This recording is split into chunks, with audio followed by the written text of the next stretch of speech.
Viewers break तो बाद तुहाडा स्वागत है। आओ सवालों जवाबों का सिलसिला दोबारा शुरू करते हैं डॉक्टर साहब नाल। डॉक्टर साहब, एक होर बड़ा ही अहम सवाल है जो कि आम लोगों के विच बड़ा ही चर्चित है कि जे संत जरनैल सिंह भिंडरांवाले दरबार साहिब अंदर हथियार ना लैके जाते तो उदों अटैक नहीं सी होना। तुसीं इस बारे की कहना चाहोगे?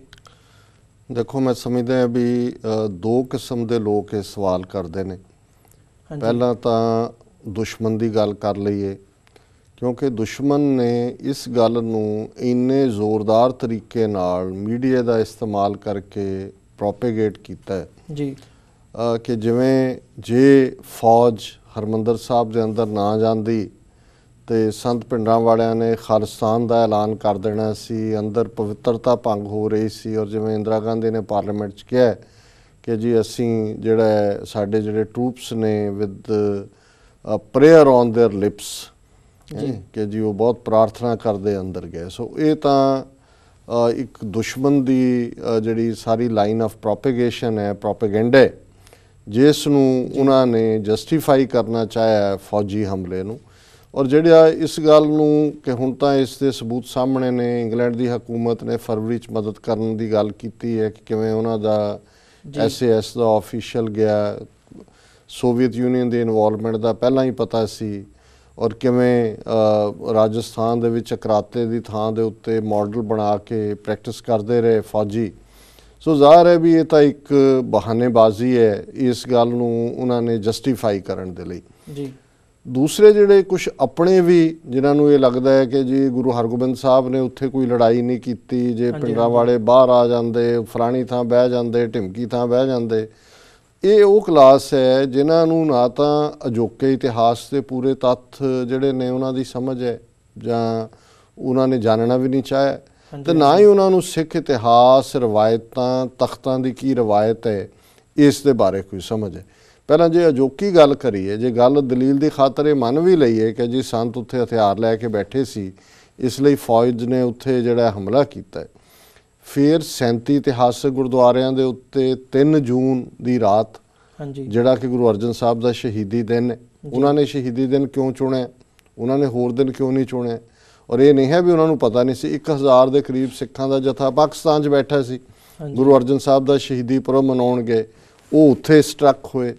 और फिर 3 जून का ही दिन सी जिदन मोर्चे का एक नवा फेज शुरू होना सी। एक वड्डा जत्था जिला संगरूर तो जिहड़ा वो आया होया सी गिरफ्तारी देने के लिए, जिन्हां दे हज़ारां मैंबर जिहड़े ने गुरु रामदास सरांज ठहरे हुए सी। हुण हरमंदर साहब तो बिना 3 होर गुरुद्वारियां दे विच भी टैंक लिआंदे गए। गुरुद्वारा तरनताਰਨ साहब टैंक लिआंदे, गुरुद्वारा मुक्तसर साहब लिआंदे, गुरुद्वारा दूख निवारण साहब लिआंदे।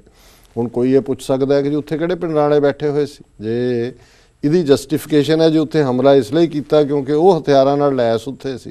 सो ज़ाहिर है भी हुण तां ये बड़ी क्लीयर है भी किवें सिख नस्लकुशी नूं प्लान किया गया। दूसरी गल इतिहासक हवाले नाल मैं गल कीती है। हुण जदों तुसीं हरमंदर साहब के दर्शनां नूं जांदे हो तो तुसीं हरमंदर साहब दीआं परिकरमां दे विच बुंगा रामगढ़िया देखदे हो, वड्डे वड्डे 2 मीनार। हुण बुंगा किहनूं कहंदे ने? कैंटोनमेंट। हुण ये वो बुंगे ने जदों अब्दाली ने और उहदे मुंडे ने, तैमूर ने, दूजियां ने रिपीटडली हरमंदर साहब नूं ढाया, मस्से रंगड़ ने बेअदब किया और उसनूं बार बार हमलियां तो बचण लई सिखां ने डिसाइड किया कि भाई हुण असीं डिफेंड करांगे हरमंदर साहब अकाल तख्त साहब नूं। और बुंगे जिहड़े ने वो इन्ना उच्चा बुंगा है कि उन्हां ज़मानिਆਂ 'ਚ दूर दूर तक उत्थों उन्हां दे वाच टावर भी सी, वो देखदे सी कि भी कित्थों तक फौज जिहड़ी है वो तुरी आउंदी है, प्लस वो डिफेंड करन दे लई सी। और फिर साडी परंपरा च असीं उन्हां बुंगिਆਂ दे उस हरमंदर साहब की परिक्रमा के अंदर ही बुंगा शहीद बाबा दीप सिंह है जिथे उन्होंने आके शहीदी पाई है जूझ के। फिर बुंगा बाबा गुरबख्श सिंह है जिहड़ा अकाल तख्त साहब के ठीक पिछे है। और बाबा गुरबख्श सिंह वो ने जिन्होंने जो अब्दाली की फौज ने हरमंदर साहब ते हमला किया तो उन्होंने अपने 30 के लगभग सिंघां दे नाल जूझ के शहीदी पाई हरमंदर साहब और अकाल तख्त के विचाले उस थां दे उत्ते।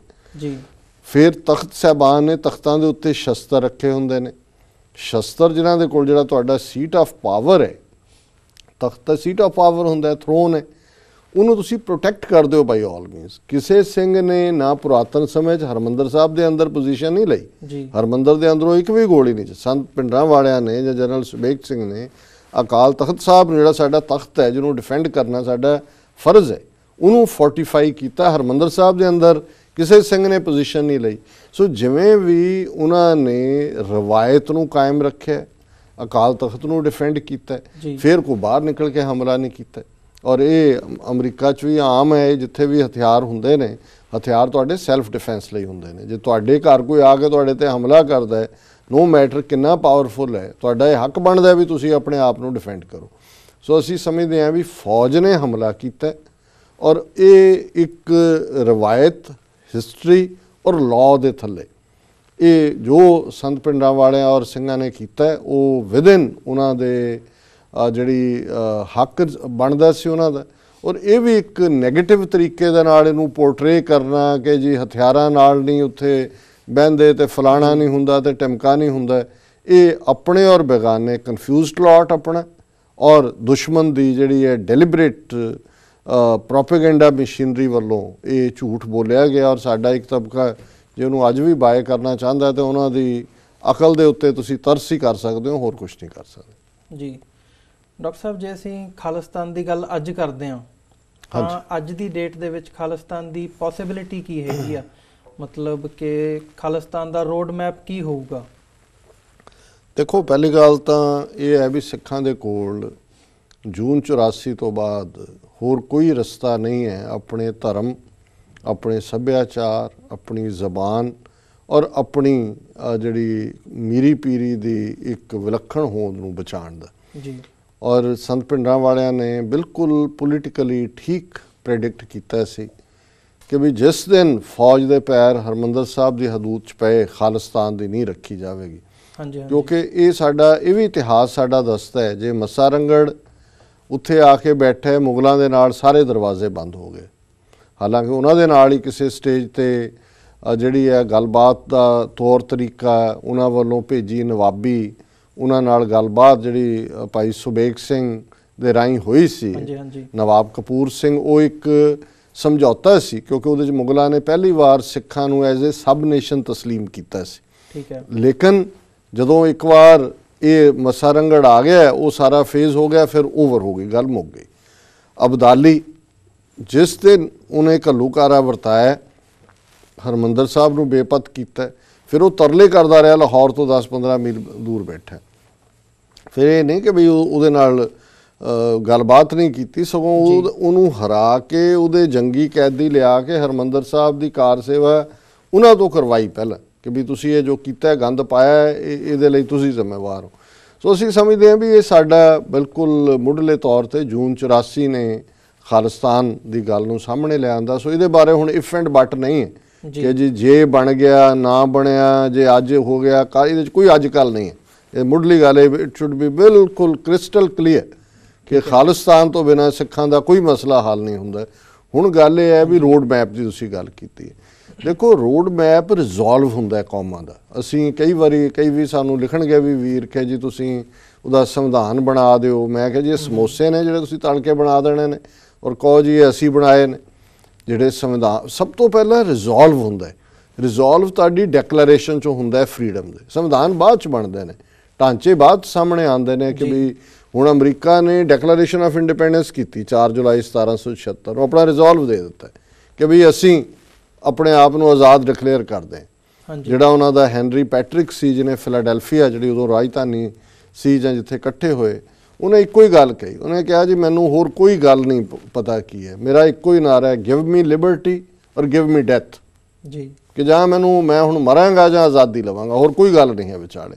ਔਰ ਇਹ ਨਾਰਾ ਹੈਨਰੀ ਪੈਟਰਿਕ ਨੇ ਤਾਂ ਬਾਅਦ ਚਲਾਇਆ ਜਦੋਂ ਅਸੀਂ 18ਵੀਂ ਸਦੀ ਦੇ ਆਪਣੇ ਹੀ ਬਜ਼ੁਰਗਾਂ ਦੀ ਕਿੰਨੀਆਂ 6 ਜਨਰੇਸ਼ਨਾਂ ਪਹਿਲੇ ਹੋਣਗੇ, 8 ਹੋਣਗੇ, ਉਹਨਾਂ ਦਾ ਰਿਜ਼ੋਲਵ ਦੇਖਦੇ ਤਾਂ ਮੈਨੂੰ ਕਈ ਵਾਰੀ ਹੈਰਾਨੀ ਹੁੰਦੀ ਹੈ ਵੀ ਉਹ ਜਿਹੜੇ ਜੰਗਲਾਂ 'ਚ ਰਹਿਣ ਵਾਲੇ, ਕੋਈ ਯੂਨੀਵਰਸਿਟੀਆਂ 'ਚ ਨਹੀਂ ਸੀ ਗਏ, ਕੋਈ ਉਹਨਾਂ ਨੇ ABC, ਕੋਈ ਉਹਨਾਂ ਨੂੰ ਕੰਪਿਊਟਰ ਚਲਾਉਣੇ ਨਹੀਂ ਸੀ ਆਉਂਦੇ, ਪਰ ਉਹਨਾਂ ਨੂੰ ਗੁਰੂ ਦੀ ਗੱਲ, ਆਪਣੀ ਪੰਥ ਦੀ ਗੱਲ ਸਮਝ ਆਈ ਹੋਈ ਸੀ।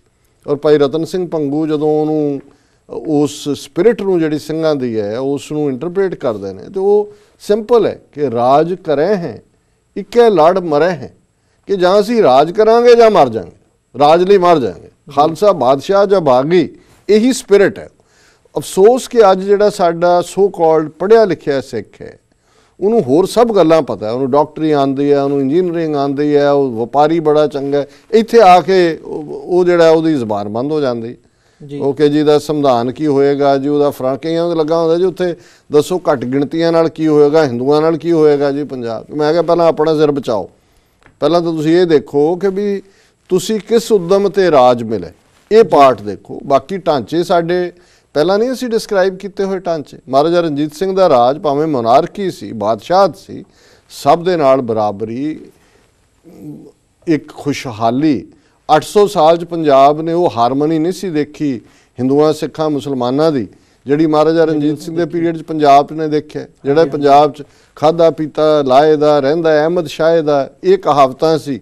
ਉੱਥੇ ਗੱਲ ਇਹ ਹੋਇਆ ਕਿ ਵੀ ਲੰਡਨ ਤੱਕ ਆਵਾਜ਼ ਸੀ ਕਿ ਭਾਈ ਲਾਹੌਰ ਦਰਬਾਰ, ਉਹਨਾਂ ਦੀ ਪ੍ਰੋਸਪੈਰਿਟੀ, ਉਹਨਾਂ ਦੇ ਵਿੱਚ ਹਾਰਮਨੀ, ਕੌਮਾਂ ਦੀ ਗੱਲ। ਫਕੀਰ ਅਜ਼ੀਜ਼ੁਦੀਨ ਮਹਾਰਾਜਾ ਰਣਜੀਤ ਸਿੰਘ ਦੇ ਰਾਜ ਨੂੰ ਰਿਪਰੈਜ਼ੈਂਟ ਕਰਦਾ ਹੈ। ਅੰਗਰੇਜ਼ਾਂ ਦੇ ਨਾਲ ਉਹ ਗੱਲਬਾਤ ਕਰਨ ਦੇ ਲਈ ਸ਼ਿਮਲੇ ਗਏ, ਹਰੀ ਸਿੰਘ ਨਲੂਆ ਵੀ ਨਾਲ ਸੀ।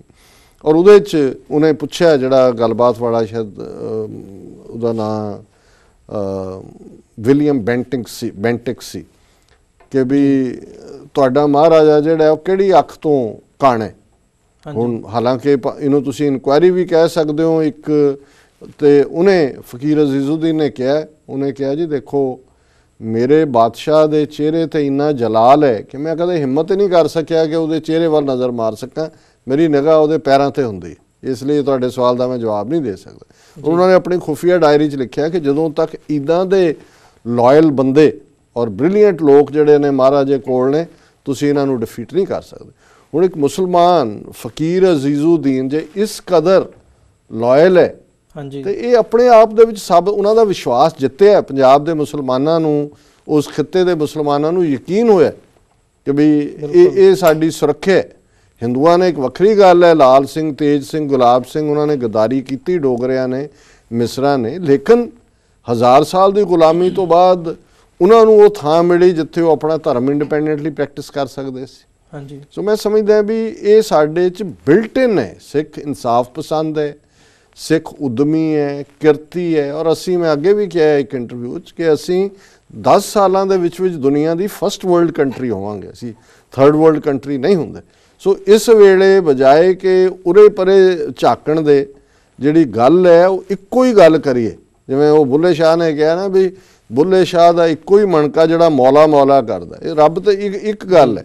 ਔਰ ਧਿਆਨ ਸਾਡਾ ਵਾਹਿਗੁਰੂ 'ਚ ਰਹੇ ਹਮੇਸ਼ਾ। ਅਕਾਲ ਪੁਰਖ ਅਲਟੀਮੇਟਲੀ ਦੇਸ਼ ਕਾਲ ਟਾਈਮ ਸਪੇਸ ਉਹਦੇ ਕੋਲ ਹੈ, ਪਰ ਪੋਲੀਟੀਕਲੀ ਇੱਕ, ਔਰ ਉਹ ਖਾਲਿਸਤਾਨ ਇਥੀਰੀਅਲ ਰੀਜਨ 'ਚ ਨਹੀਂ, ਜਿਵੇਂ ਕਈ ਕਰਦੇ ਜੀ ਸਭ ਰਾਜ ਸ੍ਰਿਸ਼ਟ ਕਾਲ ਹੈ ਵੀ ਚਲੋ ਤੁਸੀਂ ਲਾ ਦਿਓ ਸ੍ਰਿਸ਼ਟ ਦਾ ਰਾਜ ਲੈਣ, ਤੇ ਉਹ ਕਹਿੰਦੇ ਨੇ ਵੀ ਆਪ ਜੋਗੀ ਜਾਗ ਨਹੀਂ, 5 ਪੀਰ ਸਾਧ ਨਹੀਂ, ਵੀ ਬਹਿਣ ਨੂੰ ਥਾਂ ਨਹੀਂ ਹੈ, ਤੁਸੀਂ 5 ਪੀਰਾਂ ਦੀ ਰੋਟੀ ਕਰਨੀ ਹੈ ਸੱਦ ਕੇ। ਸੋ ਫੋਕਸ ਇਸ ਗੱਲ ਦੇ ਉੱਤੇ ਹੋਏ ਕਿ ਭਾਈ ਅਸੀਂ ਰਾਜ ਲੈਣਾ, ਔਰ ਉਹਦੇ ਬਿਨਾਂ ਅਸੀਂ ਸਰਵਾਈਵ ਨਹੀਂ ਕਰਦੇ। ਬਾਕੀ ਸਾਰੀਆਂ ਚੀਜ਼ਾਂ ਫੋਲੋ ਹੁੰਦੀਆਂ ਨੇ ਉਹਦੇ ਨਾਲ। ਜੀ ਵਿਊਅਰਸ, ਹੁਣ ਸਮਾਂ ਹੋ ਗਿਆ ਹੈ ਬ੍ਰੇਕ ਦਾ। ਡਾਕਟਰ ਸਾਹਿਬ ਨਾਲ ਸਵਾਲਾਂ ਜਵਾਬਾਂ ਦਾ ਸਿਲਸਿਲਾ ਇਸੇ ਤਰ੍ਹਾਂ ਜਾਰੀ ਰਹੇਗਾ, ਤੁਸੀਂ ਸਾਡੇ ਨਾਲ ਬਣੇ ਰਹੋ।